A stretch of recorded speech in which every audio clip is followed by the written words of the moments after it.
موعد وتوقيت مباراة الأهلي والجونة القادمة في بطولة الدوري المصري، وذلك بعد تعادل النادي الأهلي مع الجيش الملكي بدون أهداف وحسم التأهل لربع نهائي دوري أبطال أفريقيا كمتصدر للمجموعة الثانية ب10 نقاط.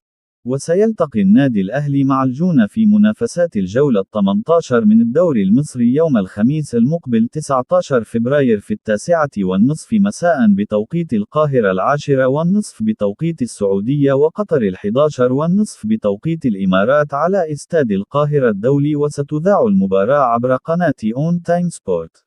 ويتواجد النادي الأهلي في المركز الرابع في ترتيب جدول المسابقة برصيد 30 نقطة، بينما يتواجد فريق الجونة في المركز ال12 برصيد 20 نقطة.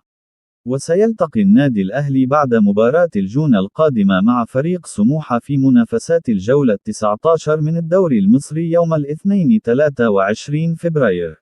وتعادل فريق الجونة مع مودرن سبورت بهدف لكل فريق في الجولة 17 من الدوري المصري قبل مواجهة النادي الأهلي القادمة. ويسعى النادي الأهلي لتحقيق الفوز في المباراة القادمة وحصد ال3 نقاط لمواصلة التقدم في ترتيب جدول المسابقة، وذلك في مشوار الفريق في الدفاع عن اللقب.